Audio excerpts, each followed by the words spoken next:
જય શ્રી કૃષ્ણ. જય Shri Krishna.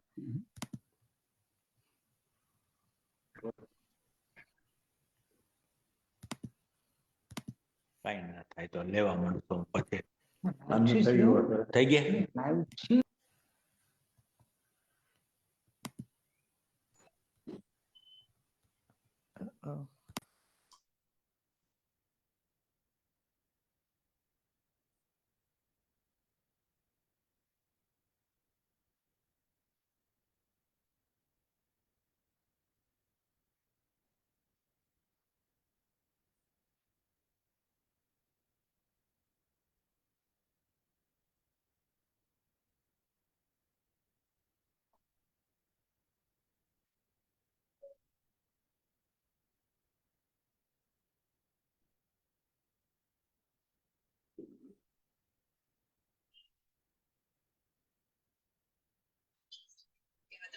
On Earth. But just how big is this as compared to other global events like the Football FIFA World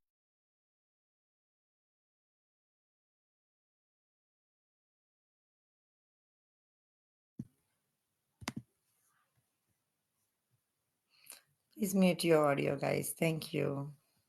Krishna, જય શ્રી કૃષ્ણ. જય શ્રી કૃષ્ણ. રશ્મિબેન, તમે આવી ગયા છો? યા યા મંગળાચરણ ગાવું છે તમારે આજે?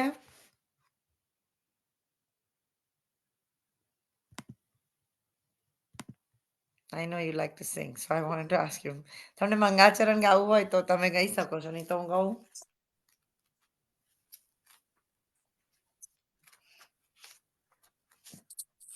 જય Shri Krishna. Rashmiben, can you hear me?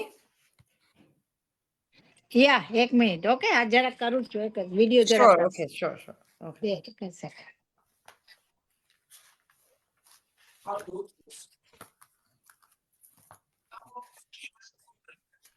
યા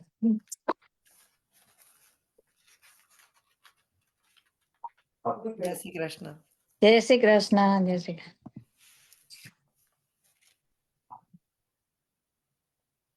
જય શ્રી કૃષ્ણ. જય શ્રી કૃષ્ણ. જય શ્રી કૃષ્ણ. બોલ સિગરાજ ધરણ કી જય. જય. મંગલાચરણ. શ્રી ગોવર્ધનનાથ પાદ યુગલમ. નહીં, that's not હા મંગળાચરણ. એ નહીં ગાવ. Okay okay, sorry.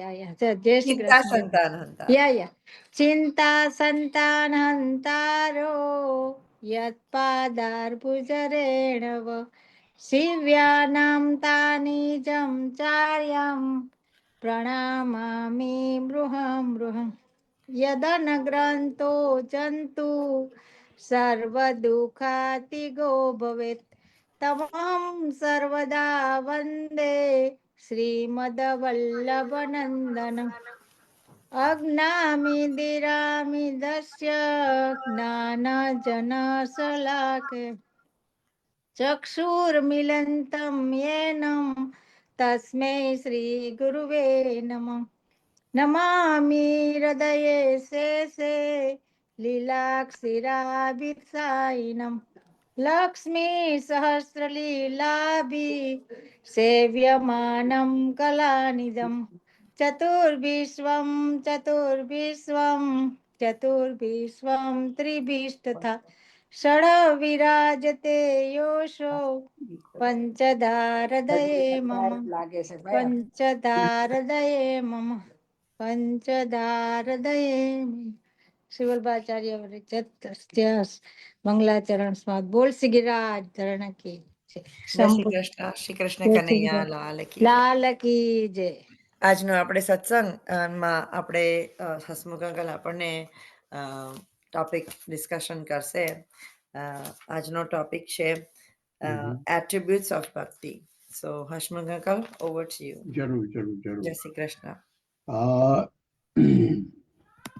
એ પહેલા એક વાત આપણે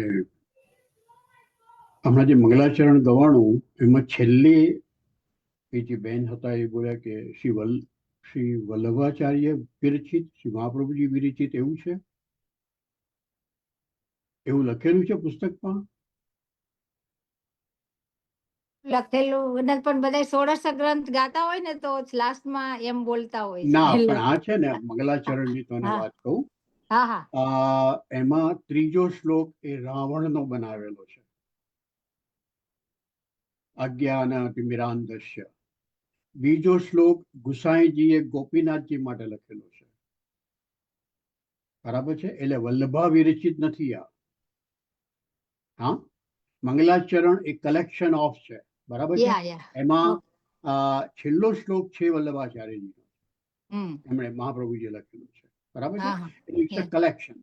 યા આખું મંગલાચરણ છે ને એ શ્રી મહાપ્રભુજીએ નથી રચ્યું, બરાબર. ઓકે યા બરાબર. ના સારું, ગુડ યા જાણવા So મળે we ને just આપણે. don't need to say કે Shri Vallabhacharya Yeah. વિચાર્ય. Yeah, Just don't બરાબર. say, Right, yeah. yeah. એટલે એ કારણ કે ઇટ્સ અ કલેક્શન, Yeah, હા અને અલગ અલગ પ્રકારના મંગલાચરણ હોય છે, yeah, બરાબર.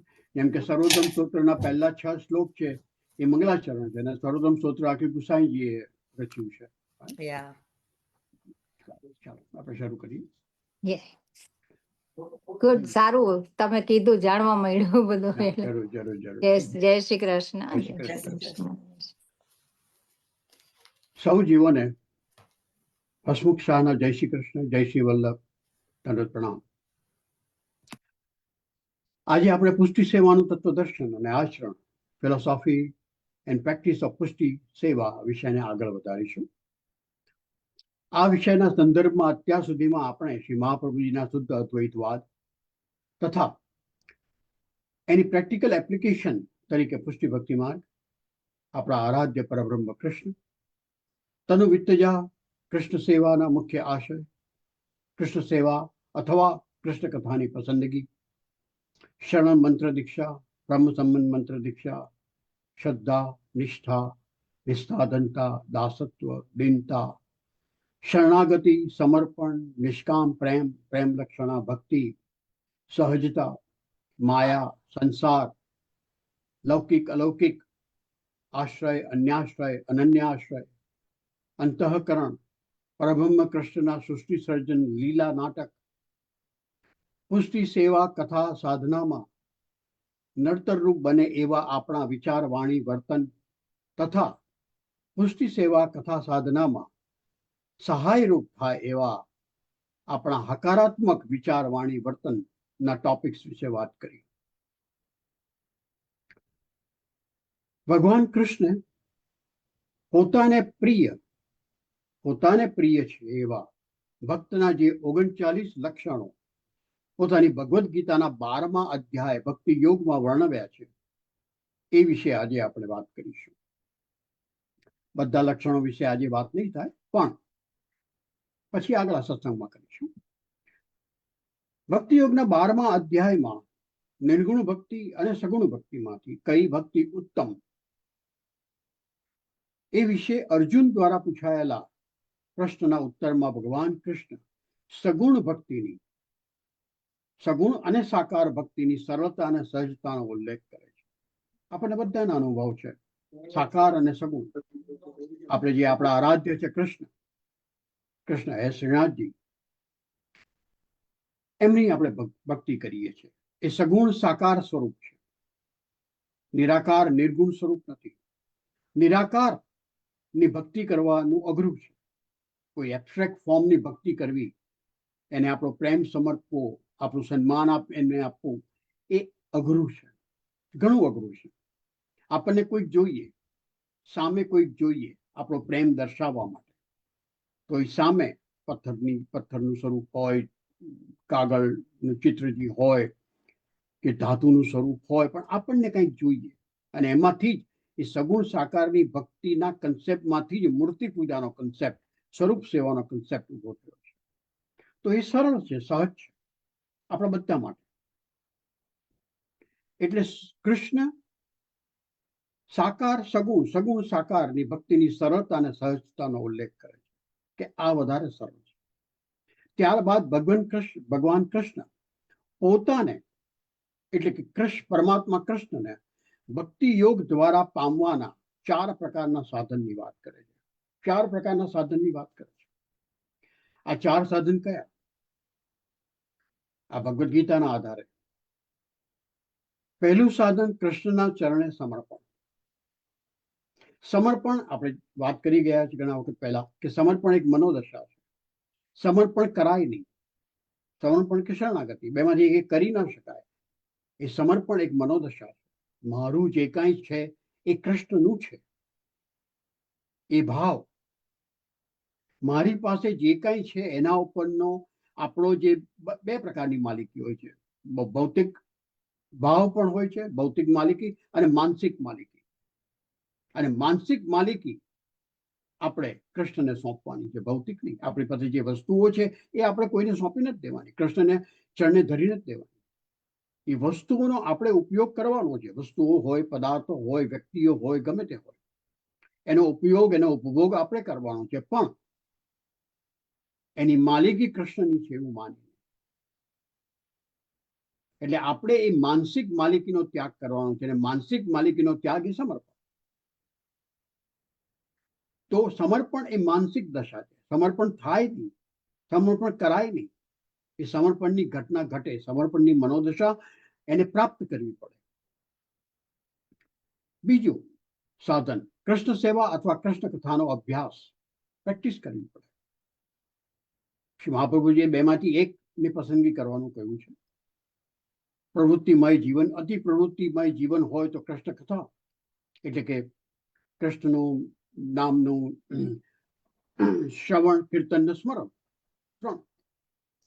શ્રવણ, કીર્તન, સ્મરણ એ કૃષ્ણ કથા. અને જો એટલી પ્રવૃત્તિમય જીવન ના હોય તો કૃષ્ણ સેવા. કૃષ્ણ સેવા અથવા કૃષ્ણ કથા. સેવાયામ વા કથાયામ વા. ભક્તિવર્ધિની ગ્રંથોમાં શ્રી મહાપ્રભુજી કહે છે એ પ્રમાણે કૃષ્ણ પણ એ જ કહે છે કે અભ્યાસ હોવો જોઈએ, પ્રેક્ટિસ સતત. ત્રીજું સાધન છે કરતા ભાવ વિનાના આપણા કર્મ એ કૃષ્ણને અર્પણ કરવા. આપણે જે કંઈ કર્મ કરીએ, જે કંઈ કર્મ કરીએ એમાં કરતા આપણે નહીં, પણ કરતા કૃષ્ણ છે. કૃષ્ણના હાથમાં આપણે ઇન્સ્ટ્રુમેન્ટ જેવા છીએ. આપણે એક સાધન માત્ર છીએ કૃષ્ણના હાથમાં, અને કૃષ્ણની આજ્ઞા હેઠળ આપણે કર્મ કરી રહ્યા છીએ. તો એ કર્મનો સમર્પણ ભાવ એ રીતે આવે. પણ આપણે તો શું કરીએ છીએ? મેં કર્યું. આ મેં કર્યું ના ભાવમાંથી છૂટવાનું છે. મેં કર્યું ના ભાવમાંથી છૂટીએ તો આ ત્રીજું સાધન જે કહ્યું છે કરતા ભાવ વિનાના કૃષ્ણને અર્પણ કરેલા કર્મ. એની પ્રેક્ટિસ આ રીતે થઈ શકે કે હું જે કંઈ કર્મ કરું છું હે કૃષ્ણ, એનો કરતા હું નથી, હું તું છે. આ મેં કર્યું છે હું માનતો નથી, એવો મને ભાવ નથી. એ ભાવ ધીરે ધીરે આપણામાંથી નીકળે, જરૂર નીકળે. ઇવન સેવા પણ, કૃષ્ણની સેવા એનો કરતા પણ કૃષ્ણ જ છે. કૃષ્ણ કરાવે છે માટે કૃષ્ણની સેવા છે, હું કરું છું માટે નહીં. અને ચોથું સાધન છે કર્મફળનો માનસિક ત્યાગ. આપણે જે કંઈ કર્મ કરીએ છીએ એ કર્મફળની આપણે આકાંક્ષા રાખીએ છીએ, અપેક્ષા સેવીએ છીએ. સફળતા આવે તો આપણે ખુશ થઈએ છીએ, નિષ્ફળતા આવે તો આપણે હતાશ થઈએ છીએ. પણ જો કર્મફળનો માનસિક ત્યાગ કરીએ, કર્મફળને પણ કૃષ્ણના ચરણે ધરી દઈએ. કૃષ્ણના ચરણે ધરી દેવું એટલે શું? કૃષ્ણને સમર્પિત કરવું એટલે શું? માનસિક ત્યાગ. તો કર્મફળનો પણ માનસિક ત્યાગ કરી શકીએ આપણે. તો આ ચાર સાધનો વાપરીને આપણે કૃષ્ણને પ્રાપ્ત કરી શકીએ. કૃષ્ણને પ્રાપ્ત કરવા એટલે કૃષ્ણનો પ્રેમ પ્રાપ્ત કરવો. પોતાને ભક્તિ યોગ દ્વારા પ્રાપ્ત કરવાના ચાર સાધનનું વર્ણન કર્યા બાદ પોતાને પ્રિય હોય એવા પોતાના ભક્તના 39 વિવિધ લક્ષણ કહે છે કૃષ્ણ. 39 લક્ષણ વર્ણવે છે 12મા અધ્યાયમાં. આપણે જોઈશું એક પછી એક. અહીં એક વાત યાદ રાખવી જરૂરી છે. પોતાને પ્રિય હોય એવા ભક્તના જે લક્ષણો ભગવાન કૃષ્ણે કહેલા છે ભક્તિ યોગના 12મા અધ્યાયમાં, એ બધા જ લક્ષણો ભક્તમાં હોવા જોઈએ એ જરૂરી નથી. નહીં તો આપણને હંમેશા એક ગિલ્ટી ફિલિંગ થયા કરે, હંમેશા એક અપરાધ ભાવના થયા કરે, હંમેશા આપણને ઓછું આવ્યા કરે. એ મારામાં આ નથી, મારામાં આ નથી, મારામાં આ નથી. આવવું જોઈએ એવું જરૂર. પણ એનાથી હતાશા ના આવવી જોઈએ, નિરાશા ના આવવી. કૃષ્ણે કહેલા આ 39 લક્ષણો સર્વ ભક્તો માટે એક માર્ગદર્શિકા સમાન છે, એક મોટિવેશન છે, એક પ્રેરણાદાયક છે કે હા, હું કેમ આમ ન કરી શકું. મારે જો કૃષ્ણના પ્રિય થવું હોય તો કૃષ્ણને જે ગમે છે એ રીતે હું મારા વાણી, વિચાર, વાણી, વર્તન કેમ ન કરી શકું. તો કૃષ્ણ જે 39 લક્ષણ વર્ણવે છે એ આપણા માટે એક માર્ગદર્શિકા જેવા બનવા જોઈએ, એક ગાઈડન્સ અને એક મોટિવેશન જેવા આપણા માટે એક પ્રેરણા બનવા જોઈએ. આપણી પાસે જે લક્ષણ ન હોય એ પ્રાપ્ત કરવાની આપણે કોશિશ કરવી જોઈએ અને એ રીતે જ એને સ્વીકારવા જોઈએ. કોઈ બીજા ભક્તની આલોચના કરવા માટે નહીં, આપણી પોતાની આલોચના કરવા. હા, કોઈ મહાનુભાવ, કોઈ વિદ્વાન આપણને કહે કે આ આપણી પાસે હોવું જોઈએ, એનો અર્થ એવો નહીં કે એ આલોચના કરે છે, એક માર્ગદર્શન આપી રહ્યા છે કે હા, આ આપણી પાસે હોવું જોઈએ.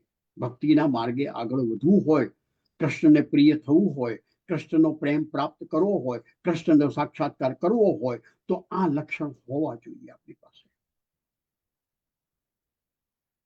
અને આ બધા જ ઇન્ટરનલાઇઝ છે, આંતરિક શુદ્ધિના છે બધા જ લક્ષણો, મોટા ભાગના આંતરિક શુદ્ધિના. હું એના માટે શબ્દ વાપરી શકું, આંતરિક અપરસના છે. આપણે બાહ્ય અપરસ ઉપર બહુ ધ્યાન રાખીએ છીએ, આંતરિક અપરસ ઉપર બહુ ઓછું ધ્યાન રાખીએ છીએ. તો આંતરિક અપરસ ના લક્ષણો છે, જોઈએ એક પછી એક. કોઈનો પણ દ્વેષ નહીં કરનાર. કૃષ્ણને એવો ભક્ત પ્રિય છે કે કોઈનો પણ દ્વેષ નથી કરતો. આપણે દ્વેષ કરતા જ હોઈએ છીએ, આપણે માનીએ કે ના માનીએ. કોઈકનું કશુંક જોઈને આપણને સહેજ પણ એક દ્વેષની લાગણી આવે છે, ઈર્ષાની લાગણી આવે છે. કોઈનું કોઈ પણ સારું જોઈએ, હસતું મોઢું રાખીને કદાચ વખાણ કરીએ, પણ અંદર શું થાય છે એ અગત્યનું છે. બહારનો દેખાવની સવાલ નથી, બહારની વર્તણૂકનો સવાલ નથી, આપણી અંદર શું ચાલી રહ્યું છે, અંદર શું વિચાર ચાલી રહ્યા છે. આપણે ઘણી વખત વ્યક્તિ આપણને ગમતી ના હોય તો પણ આપણે એની સાથે મીઠા બોલે વાત તો કરીએ છીએ, કારણ કે સોશિયલ કસ્ટમ છે, આપણે ઠાવકા દેખાવું છે. એટલે વિચાર કંઈક હોય ને આપણા વાણીના વર્તન કંઈક અલગ હોય એવા દંભ તો આપણે કરતા જ રહીએ છીએ જીવનભર, કરવા પડતા હોય છે. પણ એ કરવા પડતા હોય એમાંથી આપણે શીખવાનું છે કે ના, આપણા વિચાર પણ શુદ્ધ થવા જોઈએ, તો જ આપણે કૃષ્ણને ગમીએ ને. અને વિચાર શુદ્ધિ કોણ કરે? બહારથી કોઈ ન કરે, આપણે જ કરવી પડે. આપણી લાગણીઓની શુદ્ધિ કોણ કરે? આપણે જ કરવી પડે. આપણા અંતઃકરણની શુદ્ધિ કોણ કરે? આપણે જ કરવી પડે. તો કોઈનો પણ દ્વેષ નહીં કરનાર, કોઈ એક લક્ષણ થયું. પણ કોઈનો દ્વેષ નહીં કરીને સ્ટેન્ડ અલોન નથી રહેવાનું. બધાથી આપણે દૂર થઈ જઈએ તો પણ એમ કહી શકાય કે હું કોઈનો દ્વેષ નથી કરતો, કારણ કે હું કોઈને મળતો જ નથી, કોઈ સાથે સંબંધ નથી રાખતો, કોઈની સાથે કોઈ કમ્યુનિકેશન જ નથી કરતો. તો કૃષ્ણ તરત જ બીજું લક્ષણ મૂકે છે, સૌ સાથે મિત્ર ભાવથી વર્તનાર. આપણે આપણી જાતને પૂછવું જોઈએ કે આપણે સૌ કોઈ સાથે મિત્ર ભાવથી વર્તીએ છીએ. આપણે જ આપણી જાતની એક્ઝામ લેવાની છે, આપણે જ આપણી જાતનું વિશ્લેષણ કરવાનું કે કૃષ્ણને પ્રિય થવા માટે આપણે શું શું કરીએ છીએ અને શું શું કરી શકીએ છીએ એ કૃષ્ણ કહી રહ્યા છે. આપણા શું લક્ષ્ય છે, શું ગોલ હોવા જોઈએ, શું આપણું ટાર્ગેટ હોવું જોઈએ, આપણી માનસિક પરિસ્થિતિનું, આપણા વિચારોનું શું ટાર્ગેટ હોવું જોઈએ, આપણા અંતઃકરણનું ટાર્ગેટ શું હોવું જોઈએ, આપણી લાગણીઓ કેવી હોવી જોઈએ, આપણા વિચારો કેવા હોવા જોઈએ, આપણા વિચાર, વાણી ને વર્તન કેવા હોવા જોઈએ. એનું આખું લિસ્ટ કૃષ્ણ આપણને આપી રહ્યા છે. એમાંથી આપણે શીખવાનું છે કે આપણે શું નથી કરી રહ્યા અને આપણે શું કરી રહ્યા છીએ અને આપણે શું કરવું જોઈએ. જે નથી કરી રહ્યા એ કેવી રીતે કરી શકીએ?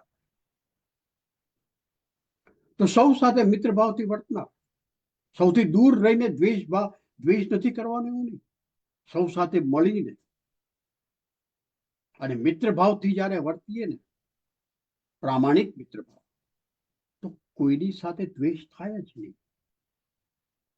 જો મિત્રતાનો ભાવ કેળવીએ, મિત્ર પ્રેમનો ભાવ કેળવીએ, પ્રેમની લાગણી છે ને મિત્રતાનો ભાવ, તો એ લાગણી જો કેળવીએ તો દ્વેષ થાય જ નહીં કોઈની સાથે. આપણે જેના મિત્ર હોઈએ છીએ, બહુ જ ગાઢ મિત્રતા હોય છે, એની તરફ આપણને કોઈ દિવસ દ્વેષ નથી થતો. ત્રીજું લક્ષ્ય છે કરુણાવાન હોવું, કરુણા હોવી. કરુણા એટલે શું? ભગવાન બુદ્ધ પણ બહુ સરસ ઉપદેશ આપે છે આના માટે, કરુણા હોવા. એ પણ એક લક્ષણ જણાવે છે, કરુણા. કરુણા એટલે શું? કરુણા અને દયા બે શબ્દો સમજવા જેવા છે. દયા એ સબ્જેક્ટિવ હોય.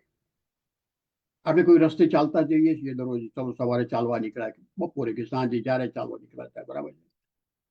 અને એકાદ દિવસે આપણને કોઈ ગરીબ ત્યાં આગળ મળી જાય, કોઈ જરૂરિયાતમંદ, કોઈ, એને જોઈને, એની પરિસ્થિતિ જોઈને આપણને જે લાગણી થાય અને આપણે એની મદદ કરીએ, એ દયાના કારણે કરીએ.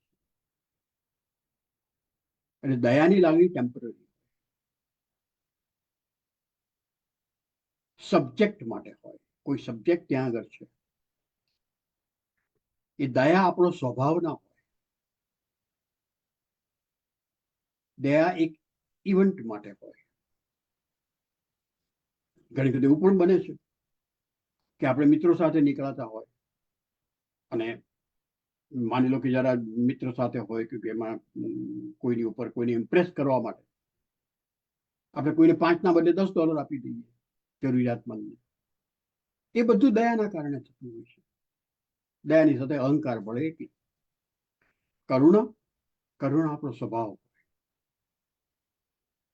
તેને કહું તો પરમનન્ટ દયાવાન સ્વભાવ એટલે કરુણા. કોઈ હોય કે ના હોય, આપણામાં કરુણાનો ભાવ વહેતો જ રહેતો હોય. આપણે જેની સાથે ઇન્ટરેક્શન કરીએ, જેની સાથે વર્તન કરીએ, એ વર્તન કરુણા ભર્યું હોય. આપણા વાણીમાં પણ એ કરુણા ભરે.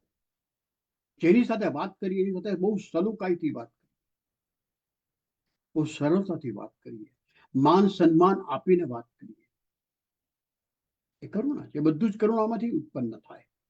કોઈની સાથે ઊંચા સાથે વાત ના કરીએ, ભલે એ વ્યક્તિ આપણી સાથે ઊંચા સાથે વાત કરતો, કોઈ આપણું નુકસાન કરી જાય તો પણ એના ઉપર ગુસ્સો ન દાખવીએ, એ પણ કરુણામાંથી જ જન્મે. ભગવાન બુદ્ધ એ જ કરુણાની વાત કરે છે. કૃષ્ણ પણ અહીંયા એ જ કરુણાની વાત કરે છે. કરુણા આપણી સ્વભાવગત બની જાય. તો કરુણા અને દયાનો આ તફાવત સમજી અને કરુણાવાન બનવાની કોશિશ આપણે કરવી જોઈએ. અદ્વેષ, જે વાત કરી, દ્વેષ ન હોવો જોઈએ. અદ્વેષ પણ આપણો સ્વભાવ બનવો જોઈએ. મિત્રતા પણ આપણો સ્વભાવ બનવો જોઈએ. મિત્ર પ્રેમ એ પણ આપણો સ્વભાવ બનવો જોઈએ. કરુણા એ પણ આપણો સ્વભાવ બનવો જોઈએ. ચોથું લક્ષણ, અહંકાર વિના. બહુ મોટી વાત છે, બહુ જ મોટી વાત છે. ભલે એમણે ચોથું લક્ષણ મૂક્યું છે, અહંકાર વિનાનો. અહંકાર આપણો સૌથી મોટામાં મોટો શત્રુ છે.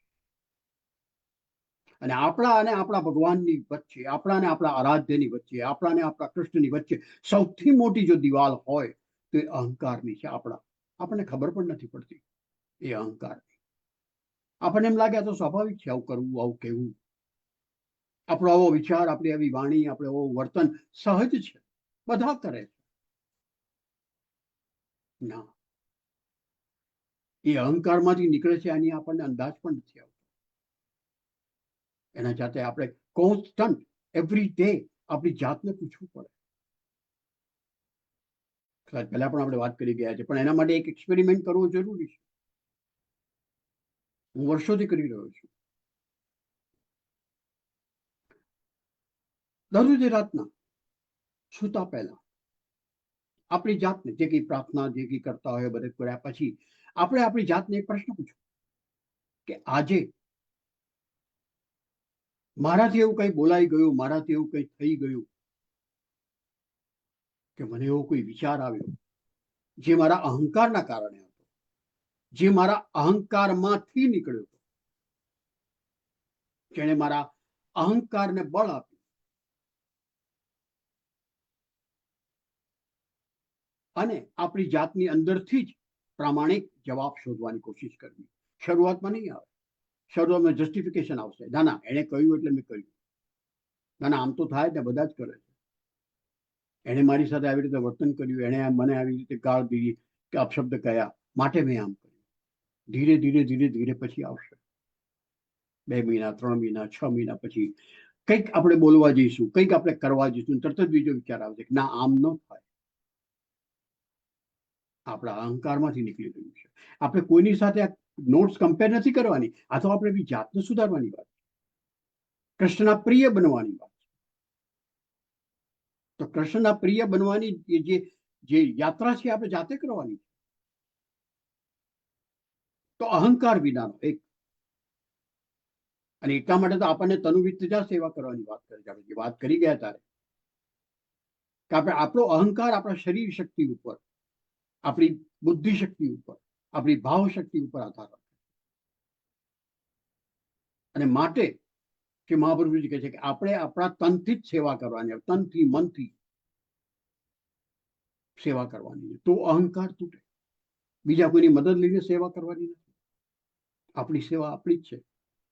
It's a personal god. ભગવાન આપણા જ છે. પાંચમું છે મમત્વ વિનાનો. અહંકારની સાથે આવે જ, હું હોય એટલે મારું આવે, મમત્વ એટલે માલિકીપણાનો ભાવ. કૃષ્ણ કહે છે કે અહંકાર વિનાનો એટલે હું વિનાનો, અને કૃષ્ણ કહે છે મમત્વ વિનાનો એટલે મારાપણા વિનાનો. હું હોય તો મારું હોય, હું જ્યારે નષ્ટ થાય ત્યારે મારું પણ નષ્ટ થાય. હું અને મારું બંને એક જ દિવાલ છે. મોટી દિવાલ હુંની જ છે. અને શ્રી મહાપ્રભુજી કહે છે ને તનુ વિત્તજા, તો તનુ અને વિત્તજા, તનુ એટલે તન શરીર, ને વિત્તજા એટલે આપણી પોતાની સંપત્તિ. આપણી પોતાની સંપત્તિથી જ સેવા કરવાની, બીજા કોઈ નહીં. તો મમત્વનો ભાવ તૂટે, કારણ કે આપણી સંપત્તિ કૃષ્ણના ચરણે ધરાઈ રહી છે, કૃષ્ણના માટે કામ આવી રહી છે. કૃષ્ણ એના માલિક છે. જે આપણે વાત કરીને માનસિક ત્યાગની, રાઈટ. તો આપણી જે વસ્તુઓ છે, જે પદાર્થો છે, જે વ્યક્તિઓ છે, એના ઉપર આપણો જે માલિકીનો ભાવ છે એ છોડવો એટલે મમત્વ વિનાના થવું. માલિકીનો ભાવ છોડવો એટલે એમને તરછોડી નથી દેવાના, એમનાથી દૂર નથી થઈ જવાનું, એમને ઘરમાંથી કાઢી નથી મૂકવાનું. એમની ઉપર માલિકીનો ભાવ એને આપણે નષ્ટ કરવાનો છે કે ના એ છે તો કૃષ્ણના છે, મારા નથી. કૃષ્ણએ મને આપ્યા છે. આજે મને લાગે છે અહીંયા જ અટકી. બાકીના લક્ષણો આપણે 5 લક્ષણો જોયા, 39 છે, ઘણી વાર લાગશે. આજે અહીં જ વિરમું. ભગવાન કૃષ્ણને પ્રિય હોય એવા ભક્તના 5 લક્ષણોની વાત આજે કરી. બાકીના લક્ષણોની વાત હવે પછીના સત્સંગ સત્રમાં કરીશું. ધીરે ધીરે જવાશે. આપ સૌ આપના મન હૃદય ખુલ્લા કરીને મને સાંભળો છો એ મારું સદભાગ્ય છે. આપ સૌનો આભાર. મને વાર્તાલાપ માટે નિમંત્રણ આપવા બદલ સેજલબેનનો આભાર. જય શ્રી કૃષ્ણ. જય શ્રી કૃષ્ણ. જય Shri Krishna. Thank you Hasmukh uncle. I think આપણે બધા કૃષ્ણને પ્રિય તો છીએ જ, એટલે આપણે સત્સંગ કરીએ છીએ. Okay, let me correct that. Yes, પ્રિય થવાનું થવાનું છે. યા. So જો માની લીધું ને તો અટકી જાય. he has selected us to હા, represent. એવું કહેવાય છે પુષ્ટિ Yeah. માર્ગમાં. બરાબર છે, અન્ડરસ્ટુડ. પણ યાત્રા તો બાકી જ છે. Hmm, બરાબર. okay. જે દિવસે આપણે માની લીધું કે આપણે કૃષ્ણને પ્રિય છે, ત્યાં આપણી યાત્રા ઊભી રહી જશે.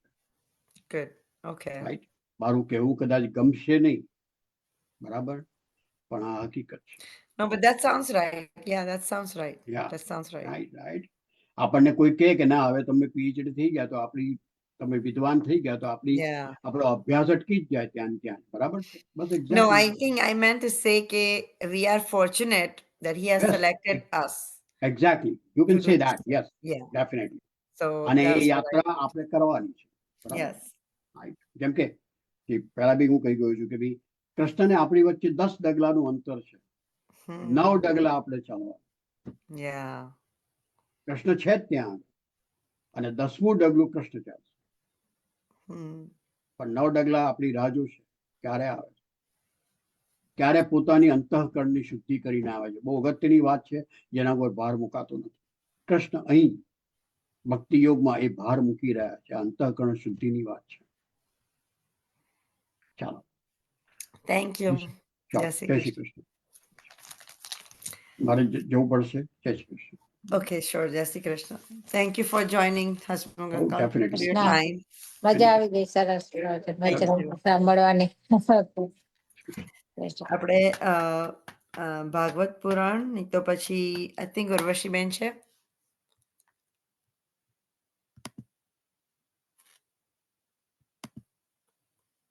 ચોરાસી વૈષ્ણવની વાર્તા. Let me see. Where is Rita aunty? यार Rita aunty ક્યાં છે?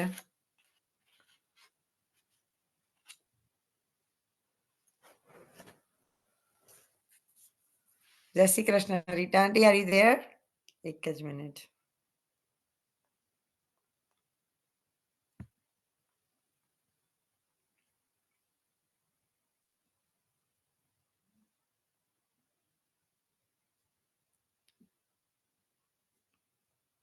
એક મિનિટ, હા, એમને પૂછી જાઉં.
અવાજ નથી આવતો કેમ?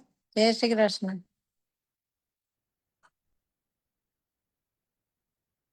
સેજલ, હેલો સેજલ, રીટાબેન ને ફોન ફોન કરતી હતી. હા, ઓકે ઓકે, વાંધો નહીં. કેમ છે તમારે રાજકોટમાં પૂરું થઈ ગયું હવે? સજાદી? ઈ તો પૂરું થઈ ગયું, ઈ તો બધું પૂરું. પછી તેના લગ્ન હતા ને, બધું પૂરું થઈ ગયું. ઈ તો હા, બહુ સરસ હતો બધા. બધું બહુ સરસ કર્યું હતું યાર. એના હમણાં લાસ્ટમાં ભજન પણ આવો કઈક મૂક્યો ને, એ બહુ ફાઇન હતું. યમુના મહારાણી માં છે ને. યુટ્યુબ મેં નથી જોયું પાછું, ખબર નહીં યુટ્યુબ માં હતું પાછું, ઈ નથી ના, જોયું. ખબર, હા, એ કઈક હતું એમાંથી જ હતું, પણ ત્યાંથી જ ગાયેલું હતું. હા, નથી ગયેલું તો. એ તો પૂરું, એના લગ્ન થઈ ગયા અબુધાબી માં હતા, ઈ બધું પતી ગયું. એટલે કોના મેરેજ? મારા ફઈના દીકરા ને દીકરીના જ થઈ જે. ઓ, એટલે એને કહ્યું એના હિસાબે બધું દીકરીના લગ્ન પેલા બધું આ એને કર્યું હતું, તજાજી ને બધા મનોરથ ને. સરસ, ના સરસ. ઈ તો બહુ, આમે એને બહુ માને છે. ઈ તો હા હા, એટલે જે માનતા હોય ને, એ આપણે એમ કે આ જે શ્રી ને બોલાવે કે આવી રીતે કરે બધું કરે. નાથદ્વારા ના આવ્યા હતા ને, ઓલા આવ્યા હતા બરોડા વાળા. હા, બ્રજરાજ બાવા. હા હા, હતા વ્રજરાજ બાબા આવ્યા હતા ને, કારણ કે એની કથા એને 2 વાર કરાવી હતી. એકવાર હરિદ્વારમાં ગંગાના ઘાટે ને એકવાર રાજકોટ. એકવાર હું ગઈ હતી રાજકોટ, કરાવી હતી ને 8-9 વર્ષ પહેલા ત્યારે. હા હા હા, સરસ. બાકી કેમ ચાલે? તમારે જવું હતું ને અબુધાબી લગ્ન માં? મજા આવે? વાત છે, લગ્નમાં તો અબુધાબી તો ના જાત, પણ જાત તો રાજકોટ જાત ખાલી. પણ હવે આળસ કરી ગયા વખતે જવાની. સરસ છે હો, અબુધાબી ને દુબઈ ને સરસ છે. જય અબાન શ્રી કહેવાય. કૃષ્ણ. જય શ્રી કૃષ્ણ જય રીટા શ્રી આંટી. જય શ્રી કૃષ્ણ. જય શ્રી કૃષ્ણ. તમારો ભાગવત પુરાણ વાંચવાનો ટાઈમ આવી ગયો. હા, જય શ્રી કૃષ્ણ. જય શ્રી હું કૃષ્ણ. રાઈટ ટાઈમ છું. આજ રીટાબેન ક્યાં ખોવાઈ ગયા હતા? એ મને એમ કે રીટા આંટી would be on time. ખબર નહીં ક્યાં જતા રહ્યા. અમે આજે છે ને અમારે આજે એમના છોકરા વહુની એનિવર્સરી છે એટલે રાઈટ એટલે એમાં એન્જોયમેન્ટ કરતા હશે. હા, એમ કે happy anniversary. Thank happy you. Anniversary બધાને. અમે છે ને ડિનર માં ગયા હતા. ઓકે, એટલે એટલે મોડા છો. અમે નહીં તો આવી જાય છે રીટાબેન. હું આવી જાઉં છું રાઈટ ટાઈમે, પણ અમે ડિનર માં ગયા હતા એટલે અમે જસ્ટ મેં અહીં તો અમે ગયા. Okay. આવ્યા જ છીએ. સોરી. Okay, ના ના, Okay, એમાં શું છે, thank you. સરસ એન્જોય Sorry, કરી. અમે sorry. અમે સોરી તમને ડિસ્ટર્બ કર્યા. નો નો નો, ના, ના. અમને Sorry. ખબર હતી કે હું આવી જ જઈશ એટલે મેં હા. કીધું હા. અને ભગવાનનું નામ હતું નહીં આવવાની હોત તો હું કહી દેતી કે હું નહીં જોઈન છું, પણ મને હતું કે હું આવી જઈશ. Yeah. જય શ્રી કૃષ્ણ બધાને. Good, good. Sorry Thank you. પણ થોડુંક લેટ જય શ્રી થયું, કૃષ્ણ. સોરી. અને કાલે 11 છે એના બધાને જય શ્રી કૃષ્ણ પહેલા તો. જય શ્રી કૃષ્ણ. 25મી એ છે ને? હા, શનિવારે Saturday. છે. સોરી સોરી, શનિવારે. હા, શનિવારે Saturday, છે. Saturday. સેટરડે છે, સેટરડે છે. હા, Saturday સેટરડે છે. એના બધાને જય શ્રી કૃષ્ણ. જય શ્રી કૃષ્ણ. હમ. આપણે અજામિલની આપણે 5મો સ્કંદ 6ઠ્ઠો સ્કંદ ચાલે છે ને, અજામિલની સ્ટોરી આપણે આગળ વધારીએ છીએ, હા. રાઈટ? Yes. ઓકે. જેણે પાપ ના કર્યું હોય એ અજામિલ કહે છે, જેણે પાપ ના કર્યું હોય તે ના એકને એક પથ્થર પહેલો ફેંકે. અજામિલ પાપી કહેવાનો અધિકાર એકમાત્ર તે વ્યક્તિ છે જેણે જીવનમાં એક પણ પાપ કર્યું નથી. એને સંપૂર્ણ નિષ્પાપ, સંપૂર્ણ પવિત્ર અને સંપૂર્ણ દોષ રહી જો કોઈ પણ હોય તે કેવળ ઈશ્વર છે, અને તે ઈશ્વરે અજામિલ ઉપર કૃપા કરી છે. પછી તો માયામાં મળેલ એ જીવ બ્રહ્મમાં મળી ગયો. અજામિલે વેશ્યાને પોતાના ઘરમાં રાખી અનેક વિધિ પાપ કર્યું, પરંતુ પ્રભુ કૃપાનું પ્રથમ કાર્ય એ થયું કે તેને ઘેર કેટલાક સાધુઓ આવ્યા. અજામિલે રાખેલી વેશ્યાએ તેમને ભાવપૂર્વક જમાડ્યા. અનાસક્ત એવા સાધુએ તેને ઘેર જમ્યા. જમીને પ્રસન્ન થયા. સાધુ તે છે જે પોતાની સાથે સંપર્કમાં આવનારનું કલ્યાણ કરે છે. સાધુઓએ અજામિલનું કલ્યાણ વિચાર્યું. કહ્યું, તારે ઘેર જે પુત્ર થાય તેનું નામ નારાયણ રાખજે. ઈચ્છા અનિચ્છાએ પણ અજામિલે પુત્રનું નામ નારાયણ રાખવાનું કબૂલ કર્યું. અજામિલને ઘેર પુત્ર થયું, તેનું નામ નારાયણ પાડવામાં આવ્યું. છેલ્લી સંતતિમાં અનુરક્ત બનેલ અજામિલ પોતાના પુત્ર પ્રત્યે પ્રેમથી તેને વારંવાર નામ બોલાવતો. તેથી તેની જીભ ઉપર નારાયણનું નામ રમતું થઈ ગયું. યાદ રાખો, અજામિલે નારાયણ એવું માત્ર બે વાર નથી કહ્યું. તેની જીભ ઉપર નારાયણનું નામ અસંખ્ય વાર આવી ગયું છે. એ નામ ભલે તેના પુત્રનું હોય, પરંતુ એ નામથી તેની જીભ ટેવાઈ ગઈ હતી. અજામિલ પાપ કર્મમાં પ્રવૃત્ત રહીને 88 વર્ષનો થયો. જીવનમાં 12 વર્ષ હજુ બાકી હતા. મનુષ્યનું આયુષ્ય 100 વર્ષનું. અજામિલને 88 થયા, પરંતુ અતિશય કામ અને પાપાચાર ભોગવનાર માણસ પોતાના મૃત્યુને વહેલું નોતરે છે. અજામિલનું આયુષ્ય 12 વર્ષ જેટલું બાકી હતું, છતાં તેનું મૃત્યુ આવી પહોંચ્યું. તેને લેવા યમદૂતો આવ્યા. અજામિલે યમદૂતોને જોયા. જીવનની પ્રારંભિક અવસ્થાને સદાચારી પરંતુ પાછળથી દુરાચારી બનેલા એ જીવ ઉપર પ્રભુની કૃપા ઉતરી. યમદૂતોને જઈ અજામિલથી બોલાઈ જાય, નારાયણ નારાયણ. તેણે તો માત્ર પોતાના પુત્રને બોલાવ્યો હતો. તેની જીભ તે પ્રમાણે બોલાવવા ટેવાઈ હતી. એણે બૂમ પાડી તેને નારાયણ નામના પુત્રને સાધુઓની કૃપાથી પુત્રનું એ નામ પાડ્યું હતું. તેમાં મળી ભગવત કૃપા. નારાયણ તો ભગવાનનું પતિ પાવન નામ. પાપોનું મેરુ પર્વત જેવડો ઢગલો અગ્નિની એક જ ચિનગારી બાળીને ભસ્મ કરી દે છે. અજામિલના પાપમાં મેરુ પર્વતને નારાયણના નામરૂપી તેજોમય ચિનગારીને બાળી ભસ્મ કરી દીધો. યમદૂતો અજામિલના પ્રાણ હરે છે. તે પહેલા વિષ્ણુના ચતુર્ભુજ પ્રાસાદો દોડી આવ્યા. તેમણે આવી યમદૂતોને તેમ કરતા અટકાવ્યા. કહ્યું, હજુ એનું 12 વર્ષનું આયુષ્ય બાકી છે. આને તમને નહીં લઈ જઈ શકો. યમદૂતોએ કહ્યું, આ તો પાપીઓમાં સૌથી શ્રેષ્ઠ છે, તે જીવવા લાયક નથી. વિષ્ણુદૂતોએ કહ્યું, તેના પાપનો વિશાળ પૂજ નારાયણના નામ સ્મરણથી નાશ પામ્યો છે. તેના બધા પાપ બળી ગયા છે. હવે તેને જીવવા દો. યમદૂતોએ કહ્યું, અજામિલને ભગવાન નારાયણનું નામ નથી લીધું. તેણે તો પોતાના પુત્રનું નામ લઈને બોલાવ્યો હતો. વિષ્ણુદૂતોએ કહ્યું, તેના પુત્ર હોય તો પણ ભલે, પણ નામ તો નારાયણ છે ને. અજાણતામાં પણ અગ્નિ ઉપર પગ પડે તો અગ્નિ તેને બાળ્યા વગર રહેશે નહીં. અગ્નિનો ગુણ બળવાનો છે, નારાયણ નામનો ગુણ પાપોને બાળવાનો છે. ભગવાનના નામના અને શક્તિ છે, તેને એક ગુણ છે. અજામિલે ભલે ભૂલથી નારાયણનું નામ લીધું હોય, પણ તે હવે નિષ્પાપ બન્યો છે. તેને છોડી દો. વિષ્ણુદૂતોએ અજામિલને યમદૂતોના હાથમાંથી છોડાવ્યો. યમદૂતોના ગયા પછી વિષ્ણુદૂતો પણ ચાલ્યા ગયા. મૃત્યુ પથારીમાં પડ્યો અજામિલ ભગવત કૃપાથી યમદૂતો અને વિષ્ણુદૂતો વચ્ચે સંવાદ સાંભળતો હતો. તેને જ્ઞાન થયું, તેના પાપ ગયા. કરેલા પાપનો પશ્ચાતાપ થયો અને પુનઃ જીવતો થયો. બધું છોડી ભગવત ભજનમાં લાગી ગયો. તેની બુદ્ધિ વિષય વાસનામાંથી દૂર થઈ, પ્રભુના સ્થિર થઈ ગઈ. 100 વર્ષની આયુ થતા વિશુદ્ધ અજામિલને લેવા પ્રભુના પ્રસાદો આવ્યા. નારાયણનું નામ લેવાથી અજામિલની જીભ સુધરી અને પછી તેનો ભાવ પણ સુધરી ગયો. માયામાંથી મુક્ત થઈને બ્રહ્મા લીન થઈ ગયો. અજામિલનું જીવન આપણને બોધ આપે છે, પાપનો તિરસ્કાર કરો, પાપીનો નહીં. અતિ પાપીએ પણ નિરાશ થવાની જરૂર નથી. પાપ છોડી પુણ્ય કરવાની તક તેને પણ મળી શકે છે. જો પ્રભુ કૃપા કરે તો પ્રભુની કૃપા સર્વોપરી છે. અતિ પાપીનો ઉદ્ધાર પણ પ્રભુ કૃપાથી થઈ શકે છે. ભગવાન નામના અસાધારણ શક્તિ રહેલી છે.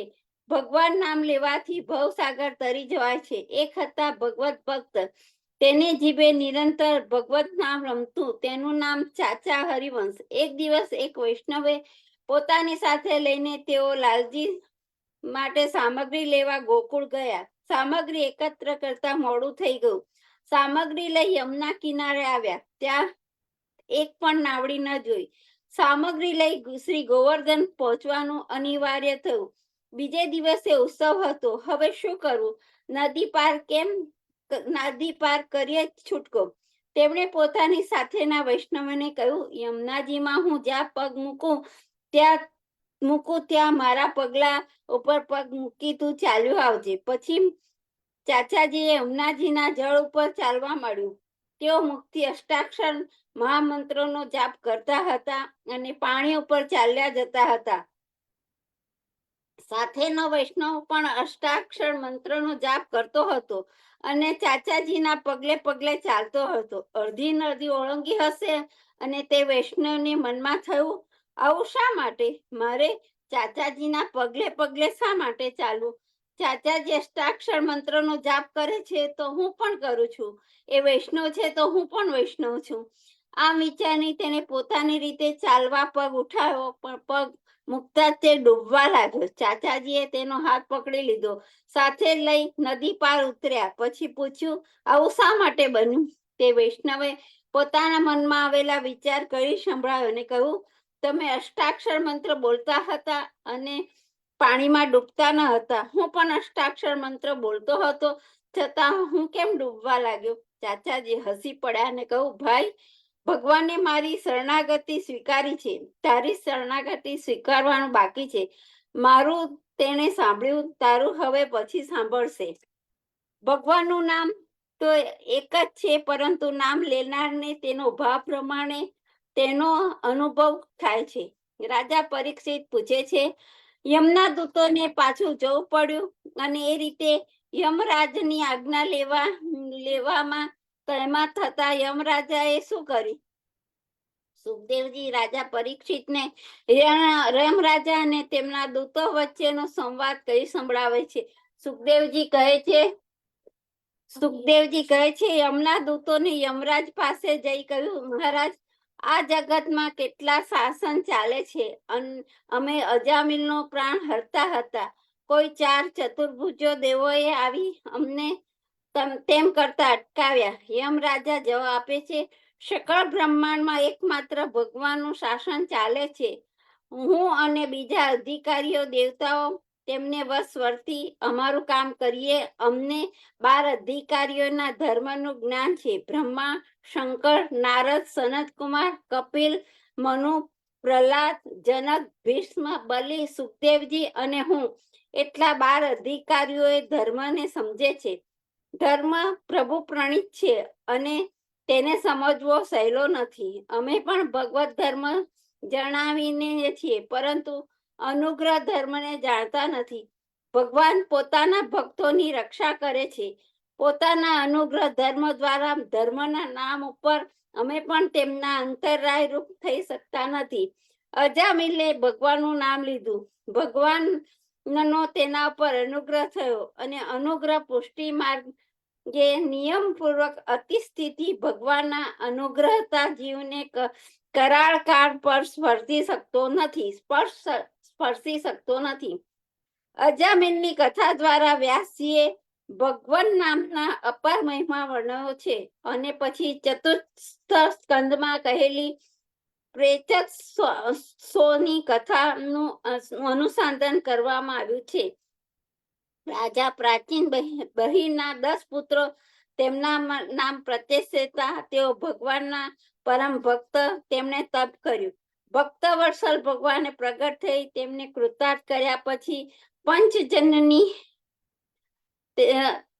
પુત્રી અસિકની સાથે લગ્ન કરવા તેમને આજ્ઞા કરી. તેમણે લગ્ન કર્યું અને તેમને 10 નામે અનેક એક પુત્રનો જન્મ થયો. તે દક્ષ પ્રજાપતિ નામથી ઓળખાય છે. દક્ષને હસર્ય નામે 1000 પુત્ર થયા. દક્ષે તેમને પ્રજા ઉત્પન્ન કરવા આજ્ઞા કરી, પરંતુ તેમને તપ કરવા ગયા. તેઓ નારાયણ સરોવર પાસે આવી તપ કર્યું. તપના પ્રભાવે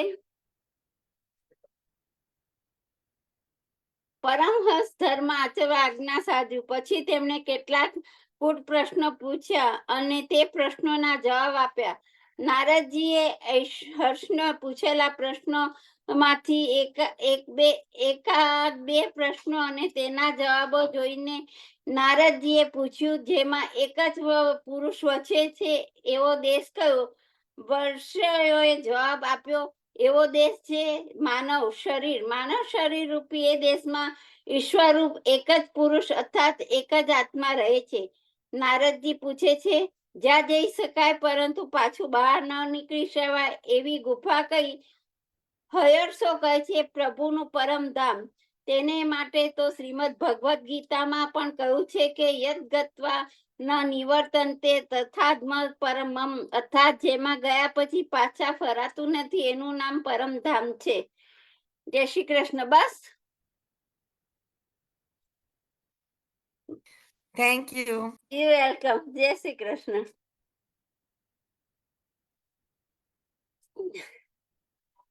જય શ્રી કૃષ્ણ બધાને. સોરી, થોડું મોડું થયું. સોરી. જય શ્રી કૃષ્ણ. કાંઈ નહીં, એમાં શું. જય શ્રી કૃષ્ણ. જય શ્રી કૃષ્ણ. જય શ્રી જય શ્રી કૃષ્ણ. કૃષ્ણ. જય શ્રી કૃષ્ણ. આપણે 84 વૈષ્ણવની વાર્તા વાંચીશું. ઉર્વશીબેન. જય શ્રી કૃષ્ણ ઉર્વશીબેન. જય શ્રી કૃષ્ણ. સર્વે વૈષ્ણવ જય શ્રી કૃષ્ણ. જય શ્રી કૃષ્ણ. તો ચાલો આજે આપણે 84 વર્ષની વાર્તા વાંચીએ.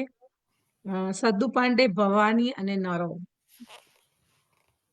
શ્રી આચાર્યજી મહાપ્રભુજીના સેવક સદ્દુ પાંડે સતપાંડેની બહુ ભવાની અને સતપાંડેની બેટી નરો તેમની વાર્તાનો ભાવ કહીએ. ભાવકાશ. શ્રી ગિરિરાજની નીચે અન્યોરમાં રહેતા લીલામાં સતુ પાંડે વૃષભાનજીના ભાઈ ચંદ્રભાન, ગોપા, નરો અને ભવાની શ્યામદે જે જશોદાજીની નણંદ છે. તેમનું પ્રાગટ્ય છે.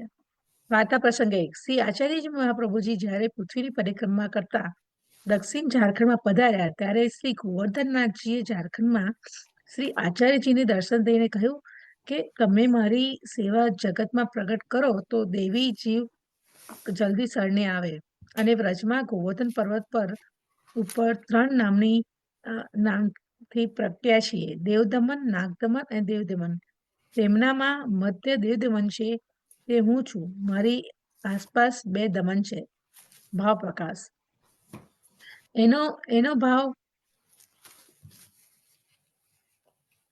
એનો ભાવ કહે છે કે નાગદમન તો શ્રી ઠાકોરજીના વામ ભાગમાં છે અને ઇન્દ્રદમન દક્ષિણ ભાગમાં છે.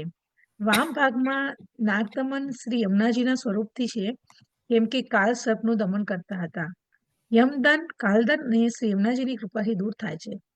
વળી ઠાકોરજીની પ્રિયા છે, નિત્ય સિદ્ધા છે, તેથી વામ ભાગે બિરાજી સેવા કરે છે અને દક્ષિણ દિશામાં ઇન્દ્રદમન છે અને ગિરિરાજીના સ્વરૂપની સેવા તત્પર છે. કેમ કે હરિદાસ વર્ય છે ભક્તોના શિરોમણી. ઇન્દ્રકોપના સમયે પ્રભુની ઈચ્છા જાણી આપ છત્રાકાર થઈ બધા વ્રજની રક્ષા કરી અને ઇન્દ્રને દંડ આપ્યો અને યશ પ્રભુનો પ્રગટ કર્યો. તેથી તે ભગવદીએ પોતાનું યશ પ્રગટ કરતા નથી. તેમને ઠાકોરજીને યશ પ્રગટ કરતા નથી. સોરી તેમને ઠાકોરજી યશ પ્રગટ કર્યો અને મધ્યમાં દેવદમન છે તે એથી કે જે એટલા અવતાર છે. શ્રી જગન્નાથ દેવ, નારાયણ દેવ આદિ તેમના માન મર્દન કરતા શ્રી ગોવર્ધન ઉપર છે. શ્રી ભાગવતમાં કહ્યું છે, ઈતે ચોસકલા કૃષ્ણસ્તુ ભગવાન સ્વયં. તેથી દેવદમન મારું નામ છે અને તો મને પ્રગટ કરો. ત્યારે શ્રી આચાર્યજી દક્ષિણના ઝારખંડથી પૃથ્વી પર પરિક્રમા છોડી વ્રજમાં પધાર્યા ત્યારે શ્રી ગોવર્ધનજી આવ્યા અને તે સમયે 5 સેવક શ્રી આચાર્યજી સાથે રહેતા હતા. દામોદરદાસ, કૃષ્ણદાસ, મેઘન, મોટા રામદાસ, માધવદાસ અને નારાયણદાસ. પછી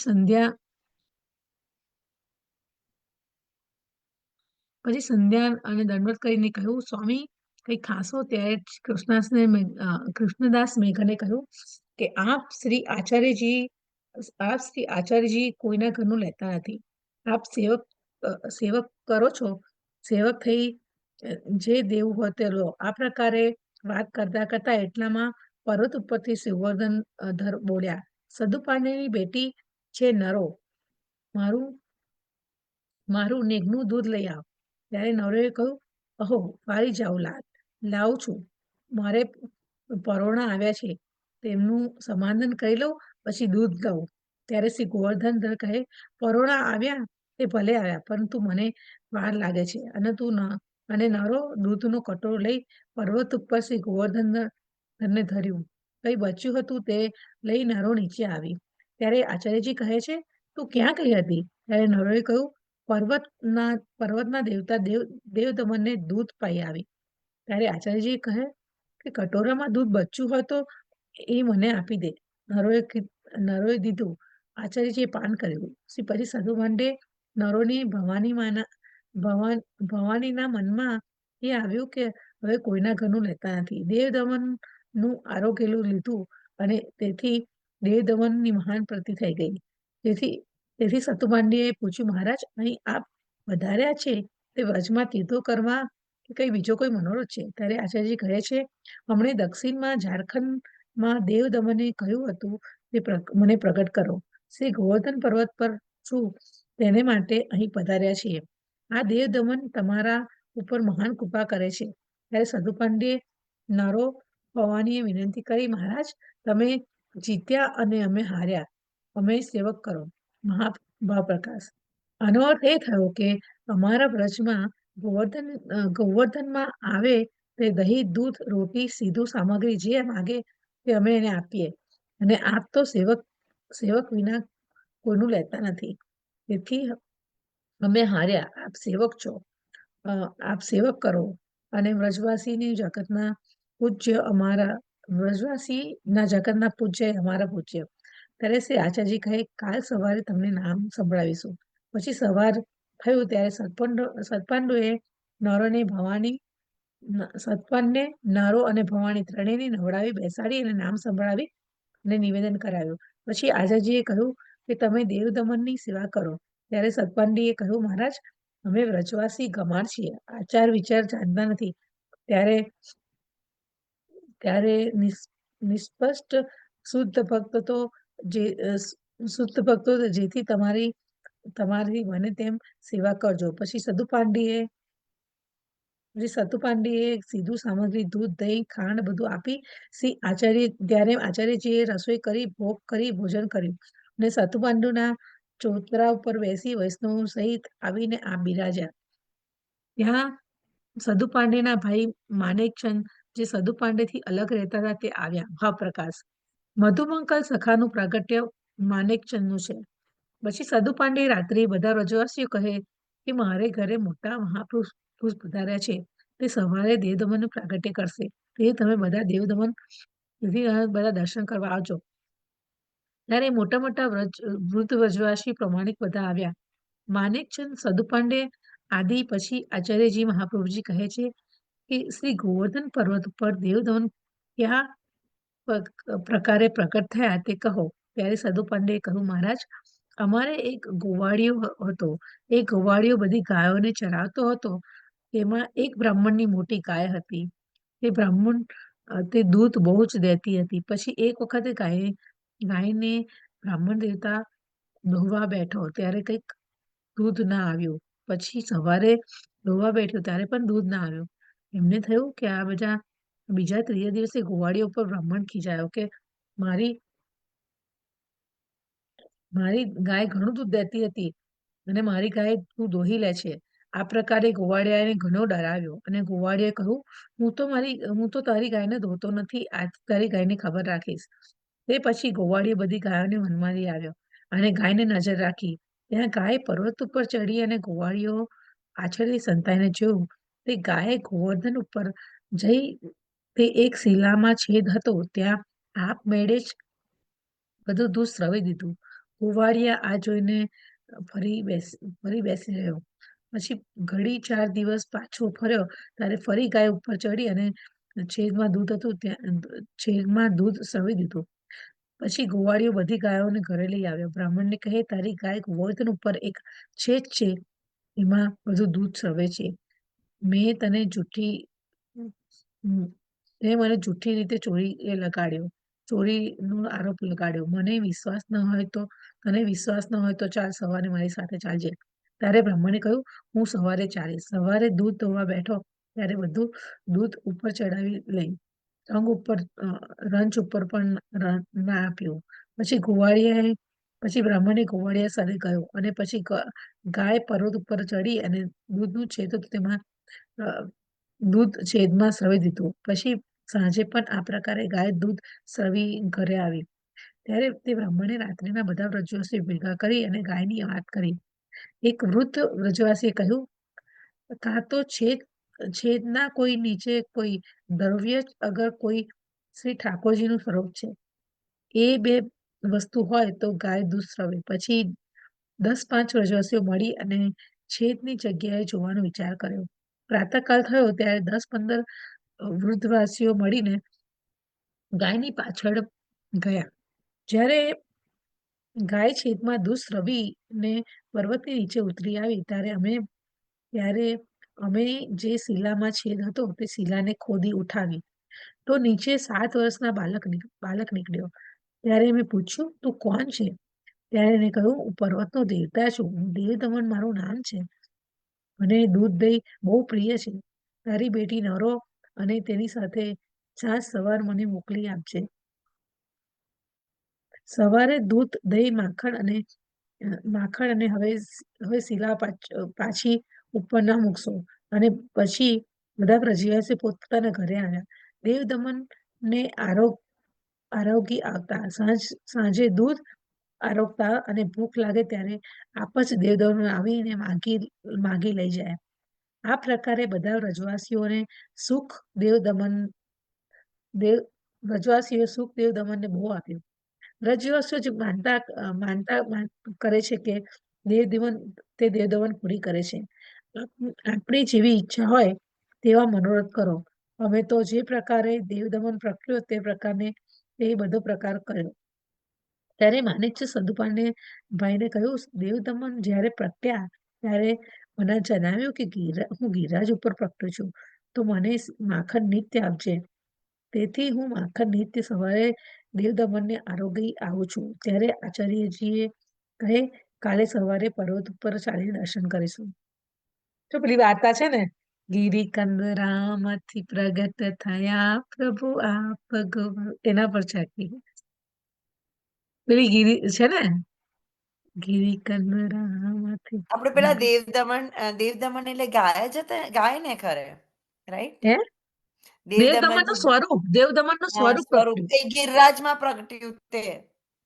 પેલું નથી, ગિરી કંદ રામથી પ્રગટ થયા પ્રભુ આપ ગોવર્ધન નાથ રે પૂછું દેવતા પર્વત એ જ, હા. કેરા શું છે તમારો તમારું નામ? નામ ગોવર્ધન રસિયા રસિયા રે. યા સરસ. મારે એ જ, વાલા એ જ. વ્રજમાં બહુ મસ્ત વાર્તા છે. બહુ સરસ છે. હમ. પછી પ્રાતઃકાળ શ્રી આચાર્યજી મહાપ્રભુજીને સ્નાન કરી વૈષ્ણવ સહિત પર્વત ઉપર જવાનો વિચાર કર્યો અને સતુ પાંડે ને બોલાવ્યા. ત્યારે સતુ પાંડે માનેકચંદ પાંડે બંને આવ્યા. ત્યારે માનેકચંદે કહ્યું, મહારાજ મને સન્મ્યો. ત્યારે આચાર્યજીએ માનેકચંદને નવડાવી નામ નિવેદન કરાવ્યું. પછી સતુ પાંડેને માનેકચંદ ને પોતાની સાથે વૈષ્ણવો લઈ આ પર્વત ઉપર પધાર્યા. તે વખતે શ્રી ગોવર્ધનનાથજી ઉઠીને શ્રી આચાર્ય સામે પધાર્યા. શ્રી આચાર્યજી શ્રી ધનને ગોદમાં લઈ બંને કપોલ સ્પર્શીને કહે, બાવા હવે તમારી શી ઈચ્છા છે? ત્યારે ગોવર્ધન ધરે કહે, મારી સેવા પ્રગટ કરો. ત્યારે ગોવર્ધન ઉપર નાનું સરખું મંદિર કરી અપ્સરાકુંડ ઉપર રામદાસ ચૌહાણ અને રજપૂત ગુફામાં રહેતા હતા તેમને સેવક કરી શ્રીનાથજીની સેવા કરવા માટે કહ્યું. પાક પરદનો શૃંગાર કરી ઉચ્ચર ચંદ્રમણિકાથી જોડી મુકુટ સરખો કરી પધરાયો. ગુંજાની માલા પહેરાવી દૂધ દહીં માખણ સદુ પાંડે લઈ આવ્યા અને ભોગ ધર્યો. પછી સદુ પાંડેએ કહ્યું, તમે સામગ્રી બધી વસ્તુ જોઈને તે રામદાસને આપજો. તે વખતે જમનાવતમાં કુંભનદાસજી ગોરવા રહેતા. તે આવીને સેવક થયા. કુંભનદાસજીએ કીર્તન ગાવાની સેવા કરી અને બધા વ્રજવાસીઓ ગિરિરાજની આસપાસ વખત શ્રી આચાર્યજીના સેવક થયા. આ પ્રકારે કેટલાક દિવસ સેવા થઈ. પછી મંદિર સિદ્ધ કરવાની આજ્ઞા પૂરણમલે કરી. જ્યારે મંદિર સિદ્ધ કર્યું ત્યારે રામદાસ ચૌહાણ રજપૂત નો દેહ છૂટી ગયો. એટલે શ્રી આચાર્યજી સદુ પાંડેને કહે, તમે સેવા કર્યો. ત્યારે સદુ પાંડેએ કહ્યું, મહારાજ અમે વ્રજવાસીઓ કઈ રીતે સેવા કરી પૂજા જાણતા નથી. વળી ઘરમાં અનેક કામ ખેતી વગેરે હોય, તેથી અમારાથી સેવા નહીં બને. સામગ્રી વસ્તુ જે જોઈએ તે પહોંચાડી દઈશું. ત્યારે આચાર્યજીએ કહ્યું, સતુ પાંડેને કહે છે, બીજા કોઈ વિચાર કરો. ત્યારે સતુ પાંડે કહ્યું, રાધાકુંડ કૃષ્ણકુંડ ઉપર બંગાળી છે, કહો તો બોલાવો. ત્યારે શ્રી આચાર્ય કહે, બોલાવો. એટલે બંગાળીઓને બોલાવી રુદ્રકુંડ ઉપર તેમની ઝૂંપડી બનાવી દીધી. કૃષ્ણદાસને સેવક કરી અધિકારી કર્યા અને કહ્યું, બંગાળીઓને જે જોઈએ તે મથુરા આગ્રાથી લાવી દો. પછી કૃષ્ણદાસે બંગાળીઓને કાઢી સેવામાં વૈષ્ણવ રાખ્યા અને તે પ્રકારે બધો કૃષ્ણદાસની વાર્તામાં કહી. આ પ્રકારે સદુ પાંડે નરો ભવાની માનેકચંદ આદિને સેવક કરી શ્રી ગોવર્ધનનાથજીને બહાર પધરાવી સેવાની વાર્તા પ્રસંગ 2. એક સમયે ગોવર્ધન ધર કહે, મને ગાય બહુ જ પ્રિય છે. ત્યારે આચાર્યજી કહે, સદુ પાંડેને બોલાવી અને વેદ કર્મ કરાવી પોતાની પવિત્રી હતી તે દઈ ને કહે કે આ પૈસા કરી શ્રી ગોવર્ધનજી માટે ગાય લઈ આવો. ત્યારે સદુ પાંડેએ કહ્યું, મહારાજ, મારા ઘરે ગાય ભેંસ તે બધી શ્રી ગોવર્ધનને જ નાતે જ છે. ત્યારે આચાર્યજી કહે, અમે કહીએ તેમ કરો. આ સોનું વેચી અને ગાય અમારી તરફથી શ્રીનાથજીને અમને ભેટ કરીએ છીએ, અને તમે બધા વ્રજવાસીઓ મળી એક એક બબ્બે ગાય જુદી જુદી ભેટ કરો. સદુ પાંડે તે પવિત્રી વેચી 2 ગાય લાવ્યા.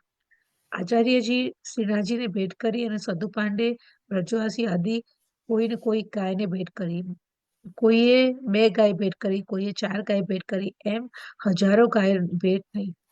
પછી ગાયોને રહેવા માટે ગોપાલપુરમાં ગામ વસાવ્યું અને ગોપાલ નામ ઠાકોરજીએ ધર્યું. તે દિવસથી શ્રીનાથજી ગાયોને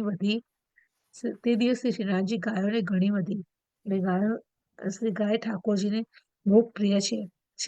ચિત્ત સ્વામીજીએ ગાયું છે, आगे गाय पीछे गाय हित गाय उत गाय गोविंद को गायन में मेरी वोई भावे गायन के संग धावे गायन में सचु पावे गायन की खेरू रणु अंग सौ लगावे गायन सौ व्रज भयो वैकुंठ बिसरायो गायन के हेतु गिरी कर ले उठावे चित्त स्वामी गिरिधारी विठलेश वपुधारी गोवर्य को भेष किए गायन में आयो.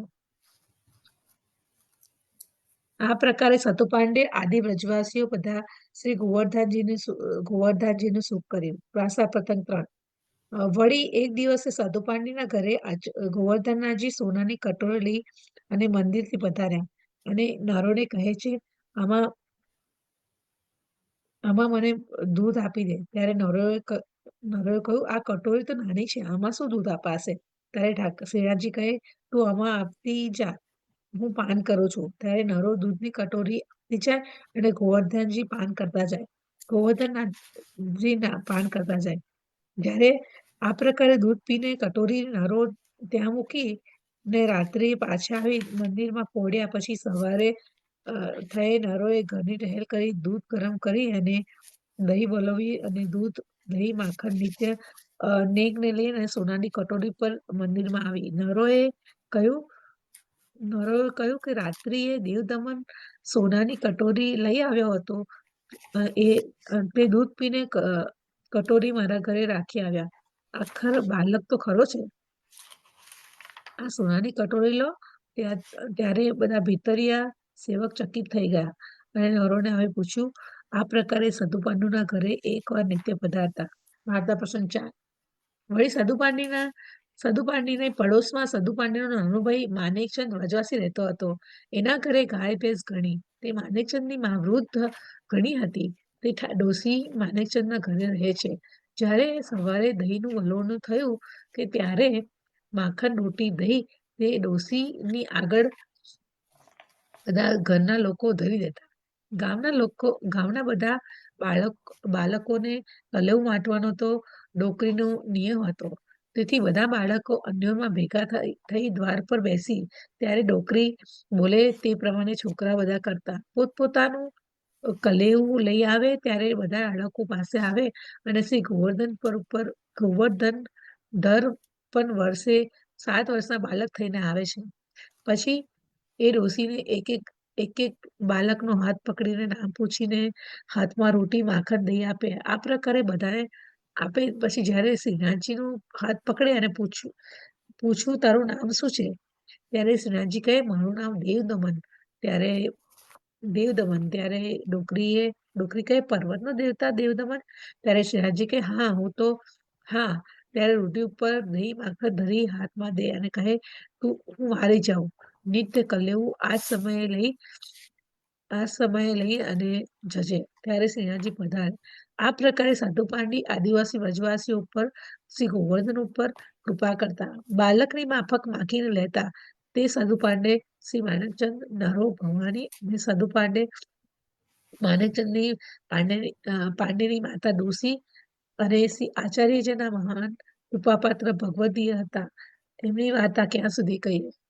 જય શ્રી કૃષ્ણ. વાવ, જય શ્રી કૃષ્ણ. સરસ વાર્તા છે કેમ? બહુ સરસ વાર્તા હતી. એમાં પેલા 7 ગિરિરાજી અને વર્ષનો ગોપાલ ઠાકોરજીનું ગોપાલ નામ કેવી રીતે પડ્યું એ પણ કહી દીધું. ગાયોને હા, અને ચરાવતામાં 7 વર્ષના બાળક થઈ ગયા છે, બધું માંગીને ખાતા હતા. હમ, સરસ વાર્તા હતી. બહુ સરસ વાર્તા હતી. બહુ એમાંથી બહુ સરસ બધું હતું. જાણવા મળ્યું. કેટલું જાણવા મળ્યું. તો ગિરિરાજી એમાં નો બધું આવે છે. એક સદુ પાંડેની હા. ગાય હતી તે રોજ એ વાંચો બહુ જ સરસ છે. હા, સરસ આવે છે ગિરિરાજી ઉર્વશીબેન, નો. તમારી બહુ જ પાસે મને ફાઇન કોપી છે. હોય તો કીર્તન, મોકલાવી દેજો.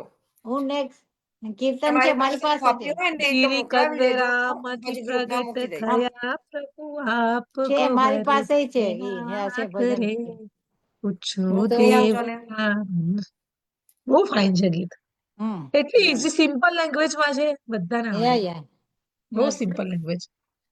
અને અને આ પછી બધું આપણે જે ખાલી સ્ટોરીમાં 10 જ. આવે ને, સ્ટોરીમાં આવે ને બધું એમાં આવે છે. બહુ સરસ આ સ્ટોરી હતી, પણ ખૂબ જબરજસ્ત હમ, હતી. બહુ એમાં ફાઇન બધું હતી. શીખવાનું બહુ સરસ મળ્યું. હમ. હવે આપણે 10 જ સ્ટોરી છે. That's it આના પછી. એવું છે. 84 વૈષ્ણવમાં. યા. સોરી ગાઈસ, મને હવે શરદી થઈ ગઈ છે, બરાબર બોલાતું નથી. You okay? અરે તમે મ્યુસિનેક્સ લઈ લેજો. 2-3 દિવસમાં સારું થઈ જશે. હા, એવું જ કરવું પડશે. મ્યુસિનેક્સ ઇઝ એટલે વેરી બોલાતું ઇફેક્ટિવ. જ નતું, આમ ખબર નહીં, છેલ્લે તો આમ થોડું ભરાઈ. હા, ના, લઈ પણ લઈશ. એ મ્યુસિનેક્સ ટ્રાય કરો. મને પણ લાસ્ટ વીકે થઈ હતી. 2-3 દિવસમાં પછી સારું થઈ નીકર કાઢો જશે. પીઓ કાઢો. કાઢો. ઓકે. એ બહુ હા, સરસ આવે શેનો છે. કાઢો? રાઈટ. કાઢો. ના, તમારે ઉકાળો મ્યુસિનેક્સ. પીવાનો મ્યુસિનેક્સ બધું નીકર પછી અજમો, અજમા ને બધે આ બધું મિક્સ હળદર, કરી. કાઢો તો પછી તમારે મારી પાસે લેવા આવવું પડે, ઉર્વશીબેન. હા, નીકર આપણે જાતે ઉકાળીને પીવાનું. અજમો, હળદર, હા. પીપળી, પીપળી મૂળ મરિયા, સૂંઠ એ બધું બધું નાખ. ઉકાળીને પીવાનું. હમણાં પણ કરું છું ગીત. એ બધાથી વાર લાગે છે. તમે બહુ વર્ષ થયું ને તો મ્યુસિનેક્સ લઈ લો. હા, 2 દિવસમાં મ્યુસિનેક્સ સારું થી થઈ પણ જશે. સારું થઈ જાય છે. 2 દિવસમાં તમને સારું થઈ જશે. હમ મને તો હમ. અમુક વખતે 2-3 અઠવાડિયા સુધી મળતી નહોતી. આ જો પકડે ને તો શરદી. મારા પણ હસબન્ડ પણ એવું જ છે, એની જ મને શરદી લાગે. મ્યુસિનેક્સ ઇઝ સો ગુડ યાર. આઈ લવ ઇટ. રાઈટ. અથવા લવિંગ અને મરિયા એને થોડા શેકી નાખવાના ને પછી વાટી નાખવાના અને હા, ઘી અને સાકર એમાં ચાટી જવાનું. ઓકે. ના, મતલબ ઉકાળો પીવશું, તો ઉકાળો સારો. ઓકાળો નીકળ એ ચાટી જાવ ને તો એ સરસ. આપણે ગીતાજીનું પારાયણ કરીશું. ચેપ્ટર 18મો. ઓકે, ચાલો. શ્લોક. જય શ્રી કૃષ્ણ. થેન્ક યુ જય શ્રી ઉર્વશીબેન. કૃષ્ણ. જય શ્રી શ્લોક નંબર 38. 18મા ચેપ્ટરનો શ્લોક નંબર 38મો. યા પદ્માબેન. પદ્માબેન, જય શ્રી કૃષ્ણ. શ્લોકો બધા એકદમ નાના નાના જ છે. એક લાઈનના જ છે. એટલે આપણે 5 મિનિટમાં પતી જશે. Go head. Okay okay. જય શ્રી કૃષ્ણ સૌને. જય શ્રી કૃષ્ણ. આવતા વખતે હું નહીં હોઉં, શ્રીનાથજી જાઉં છું. મારા વખતે દર્શન કરજો. જરૂર. ઓકે. વિષેન્દ્રિય સંયોગા દત્તદગ્રે મૃતો બપમ પરિણામે વિષયમિવ તત્સુખમ રાજસં સ્મૃતમ. એનો ભાવાર્થ છે, જે સુખ ઇન્દ્રિયો દ્વારા તેમના વિષયોના સંસર્ગથી પ્રાપ્ત થાય છે અને જે શરૂઆતમાં અમૃત જેવું પણ અંતે ઝેર જેવું હોય છે, તે રજોગુણી કહેવાય છે. જ્યારે કોઈ યોગ કોઈ યુવતીને મળે છે ત્યારે ઇન્દ્રિયો તેને પ્રેરિત કરે છે. પેલી યુવતીને જુએ, તેને સ્પર્શ અને તેની સાથે જાતીય સુખ માણે. શરૂઆતમાં ઇન્દ્રિયોને અત્યંત સુખદ લાગી શકે છે, પરંતુ અંતે અથવા થોડા સમય પછી તે ઝેર જેવું લાગે છે. તે બંને જુદા થઈ જાય છે અને તેમના છૂટાછેડા થઈ જાય છે. પછી શોક, વિષાદ વગેરે ઉત્પન્ન થાય છે. આવું સુખ સદા રજોગુણીનું હોય છે. જે સુખ ઇન્દ્રિયો તથા વિષયોના સંગથી મળે છે તે સદા દુઃખનું કારણ બને છે. માટે તેનાથી સર્વથા દૂર રહેવું જોઈએ. બસ થઈ ગયું. સાચી વાત છે. હમ. Thank you. You welcome. શ્લોક નંબર 39. યા રશ્મિબેન. જય શ્રી કૃષ્ણ. જય શ્રી કૃષ્ણ. વૈષ્ણવ જય શ્રી કૃષ્ણ. શ્લોક નંબર 39, અધ્યાય 18મો. યત અગ્રે ચ અનુબંધે ચ સુખમ મોહનમ આત્મનઃ નિંદ્રાલસ્ય પ્રમોદાર્થમ તતઃ તામસમ ઉદાહતમ. એનો અનુવાદ છે. અને જે સુખ આત્મ સાક્ષાત્કાર અને પ્રતિ અંત છે, જે શરૂઆતથી અંત સુધી ભ્રમણા જ છે, અને જે નિંદ્રા, આળસ તથા પ્રમાદમાંથી ઉત્પન્ન થાય છે, તે તામસી કહેવાય છે. ભાવાર્થ: જે મનુષ્ય આળસ તથા નિંદ્રામાં જ સુખી રહે છે અને ખરેખર તમોગુણી હોય છે, અને જે મનુષ્ય કેવી રીતે કામ કરવું તથા કેવી રીતે ના કરવું એનું જ્ઞાન ધરાવતો નથી, તે પણ તમોગુણી હોય છે. તમોગુણી માણસ માટે બધી વસ્તુઓ ભ્રમ હોય છે. તેને નથી પ્રારંભમાં સુખ મળતું કે નથી અંતમાં સુખ મળતું. રજોગુણી મનુષ્ય માટે પ્રારંભ કેટલુંક જ ક્ષણજીવી સુખ તથા અંતે દુઃખ હોઈ શકે છે, પરંતુ તમોગુણી મનુષ્ય તો પ્રારંભે કે અંતે દુઃખ જ ને દુઃખ જ હોય છે. જો કેવું છે બિચારો બહુ આ દુઃખી માણસ છે. એ તો Oh, બોલ સિગરાજ ધરણ કી જય. thank Balkrishna you. લાલ કી જય. બાપરે, બહુ જ નેગેટિવ છે ને તમોગુણી. હા, બાપરે. એમાંથી લક્ષણોથી બચીને રહેવું જોઈએ, એવું કહે છે pretty much. Yeah. 40મો ચલો જય 40મો શ્લોક, દીપિકાબેન. હા, જય શ્રી કૃષ્ણ. બધાને. આ 40મો. ન દદસ્તિ પૃથિવ્યામ વા દિવી દેવેષુ વા પુનઃ સત્વં પ્રકૃતિર્જૈર્મુક્તમ યદેભિः સ્યાત્ ત્રિભિः ગૃણૈः. પૃથ્વી પર સ્વર્ગલોકના દેવોમાં એવો કોઈ જીવ નથી કે જે પ્રકૃતિના આ 3 ગુણોથી મુક્ત હોય. ભાવાર્થ: આ શ્લોકમાં ભગવાને સકલ બ્રહ્માંડના જીવન પર પ્રકૃતિના 3 ગુણોની વ્યાપક અસર વિશે અતિ સંક્ષેપમાં કહ્યું છે, જે સાત્વિક, રાજસ અને તામસ. જે આપણા 3 ગુણો હમણાં બધા એ કરીએ છીએ ને ભાગવતજીમાં, એ 3 ગુણો પર આપણે એમને ખાસ વધારે વિક્ષેપમાં કહ્યું છે, એમ કીધું. જય શ્રી હા, કૃષ્ણ. જય શ્રી કૃષ્ણ. શ્લોક નંબર 41મો, કોકિલાબેન. જય શ્રી કૃષ્ણ. જય શ્રી કૃષ્ણ. બ્રાહ્મણ ક્ષત્રિય વિષાનામ શૂદ્રાનામ ચ પરિતમ કર્માની પરિભ્રક્તાની સ્વભાવ પ્રભવે ગુણૈ. અનુવાદ: હે પરમ તપ, બ્રાહ્મણો, ક્ષત્રિયો, વૈશ્યો તથા શૂદ્રમાં ભૌતિક પ્રકૃતિના ગુણો દ્વારા ઉત્પન્ન થયેલા તેમના સ્વભાવ પ્રમાણે ભેદ કરતા આવે છે.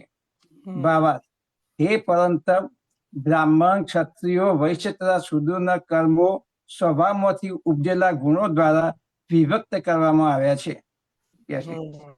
Thank you. જય શ્રી કૃષ્ણ. અને શ્લોક નંબર 42, લતાબેન.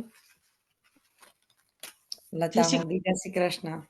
જય શ્રી કૃષ્ણ વૈષ્ણવને. જય શ્રી કૃષ્ણ. શમઃ દમઃ તપઃ શૌચમ શાંતિઃ અર્જવશમ એવ ચ જ્ઞાનમ વિજ્ઞાનમ આસ્તિક્યમ બ્રહ્મકર્મ સ્વભાવજમ. અનુવાદ: શાંતિ, પ્રિયતા, આત્મસંયમ, તપ, પવિત્રતા, સહિષ્ણુતા, સત્યનિષ્ઠા, જ્ઞાન, વિજ્ઞાન તથા ધાર્મિકતા આ સર્વ સ્વાભાવિક ગુણો છે કે જેમના થકી બ્રાહ્મણો કર્મ કરે છે. જય શ્રી કૃષ્ણ. સર્વ વૈષ્ણવને જય શ્રી કૃષ્ણ. 43, હર્ષિતાબેન. જય શ્રી કૃષ્ણ. જય શ્રી કૃષ્ણ.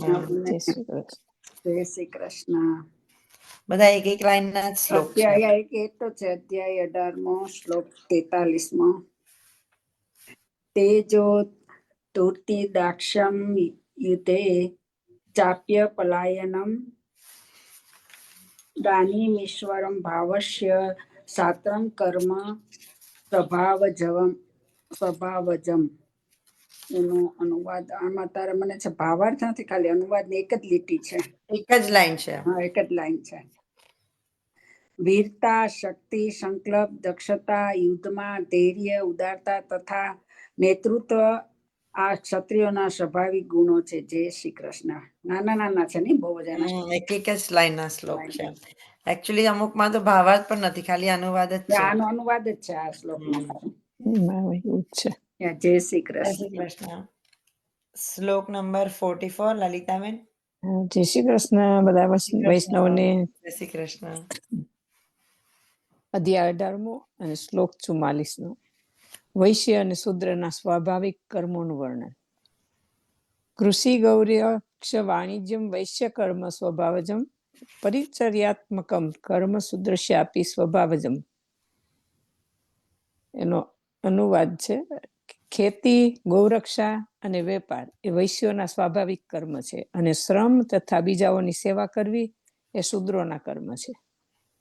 જય શ્રી કૃષ્ણ. જય શ્રી કૃષ્ણ. અને શ્લોક નંબર 45 હર્ષાબેન.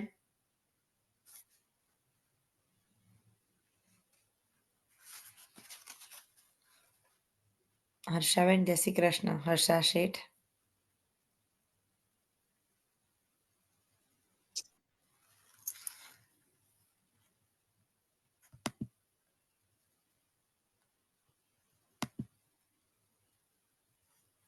આઈ થિંક એ આવ્યા હતા. હર્ષાબેન ક્યાં ગયા? જય Shri Krishna Harshaben, are you there?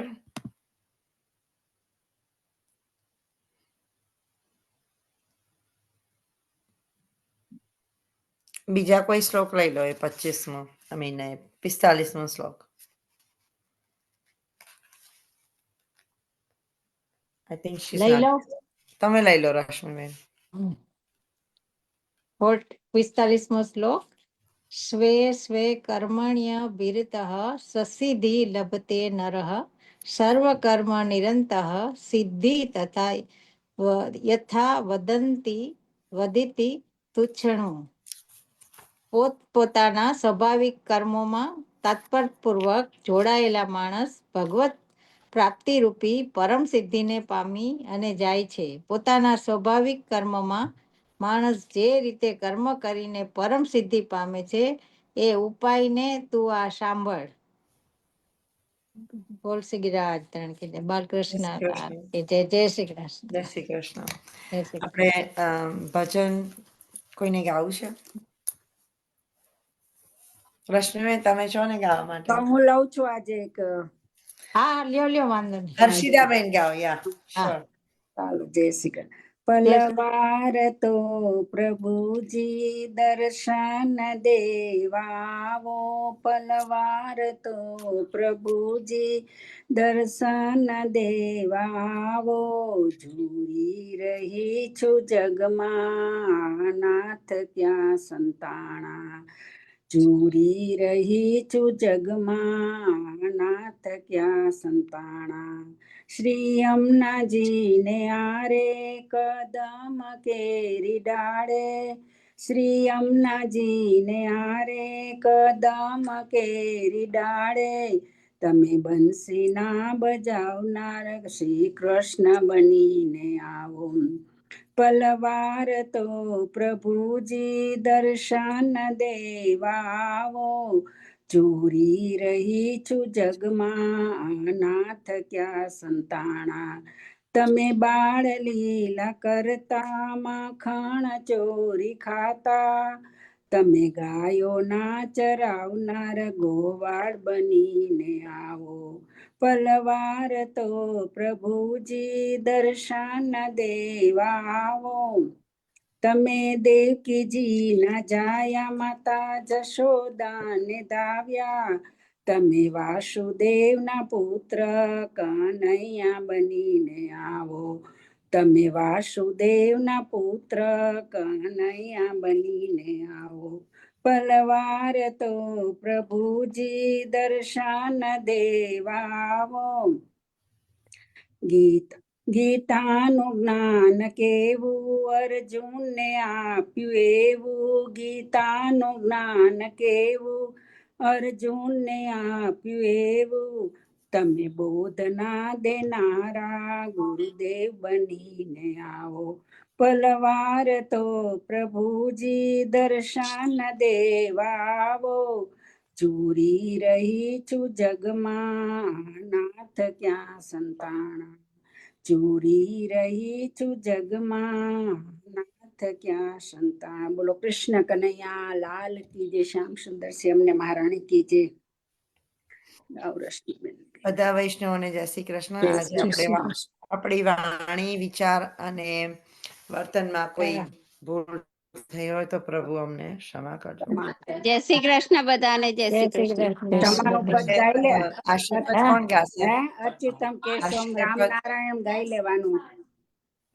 દઢાઈને ચરણ હા, રીટા આંટી ચક્ષુષા છે? ચાલ આ ગાઈ લેવાનું. અચ્યુતમ કેશવમ રામનારાયણ કૃષ્ણ દામોદરમ વાસુદેવમ શ્રીધરમ હા. માધવમ ગોપિકા વલ્લભમ જાનકી નાયકમ શ્રી રામચંદ્ર ભજે. ક્ષમા કઈ ક્ષમા થઈ હોય તો ભૂલચૂક કરજો, એ ક્ષમાનું છે ને. ઓકે, તો ના, તમે મોકલી આપજો એ પણ શ્લોક. આશ્રય છે, આશ્રય. રશ્મિબેન તમે આશીર્વાદ ગાશો? આવડે છે? યા તો લલિતાબેન ને આવડતો હશે. લલિતાબેન આવડે છે ને? હા, હા ગાઓ લલિતાબેન, તમે ગાઓ. હા તો વાંધો નહીં, લલિતાબેન ગાવાનું. દ્રઢયેન ચરણ કેરો ભરોસો, દ્રઢયેન ચરણ કેરો, શ્રી વલ્લભ નખ ચંદ્ર છટા બિન, સબ જુગ માહે અંધેરો ભરોસો, દ્રઢયેન ચરણ કેરો, साधन और नहीं या कली में, जासो होय निवेरो, सूर का कहे द्विविध आदरो, बिना मोल को चेरो भरोसो, દ્રઢયન ચરણન, દ્રઢયન ચરણન, દ્રઢયન ચરણન કેરો. શ્રી વલ્લભાધીશ કી જય, શ્રી गिरिराज धरण की जय, श्याम सुंदर श्री यमुने महारानी जी की जय, समस्त श्री वल्लभ कुल परिवार की जय, श्री गुरुदेव की जय, શ્રી કૃષ્ણ કનૈયા લાલ लाल की जय, ગોપાલ લાલ પ્યારી કી જય. की जय. બધા વૈષ્ણવોને જય શ્રી કૃષ્ણ. જય જય શ્રી શ્રી કૃષ્ણ. કૃષ્ણ. જય શ્રી કૃષ્ણ. વૈષ્ણવોને જય શ્રી કૃષ્ણ. આવતા ગુરુવારે બધા જય શ્રી કૃષ્ણ. આવતા ગુરુવારે હું નહીં હોઉં, મારી દીકરીને ઘરે જવું છે, એટલે ઓકે, આવીશ તો હું સિલ્વર સ્પ્રિંગમાં જ, પણ ગ્રાન્ડ ડોટર ને લઈને એને ડાન્સ ક્લાસમાં જવાનું છે, એટલે હું કારમાં બેઠી હઈશ, પણ ત્યાં તો વાઈફાઈ ના હોય. ઓકે. એટલે આઈ વિલ મિસ ધીસ સત્સંગ. બધા જણ ઇન્ડિયા જાય છે. હર્ષાબેન પણ કાલે જ નીકળવાના છે, એટલે વહેલા લોગ ઓફ થઈ ગયા. બધા બહુ જણ ઇન્ડિયા ગયા છે. નીરુ આંટી ગયા છે. ઓય નીરુ આંટી ગયા. હા, સરયુ આંટી, નીરુ આંટી, બહુ બધા જણ. કોઈ ઇન્ડિયા ગયા છે બધા. હા, બધા ગયા છે આપણે વિન્ટરમાં. અહીંયાથી ભાગી જાય બધા ઇન્ડિયા. અમે લોકો ઉલટું હોય, અમારે સમરમાં જ જવાય. અમે સમરમાં જવાય. છોકરાને સ્કૂલ હોય એટલે એવું જ કરવું પડે. છોકરાને સ્કૂલ હોય. પણ આ વખતે વિન્ટર પણ કેવો થયો છે? બહુ એકદમ છે બાપા, ઠંડી કેટલી છે. ઠંડી છે યાર. તે દિવસે રાત્રે 3 ડિગ્રી ટેમ્પરેચર હતું અહીંયા. અને આજે 7 થવાનું છે, આજે કે છે. રાત્રે તો બહુ જ હોય છે.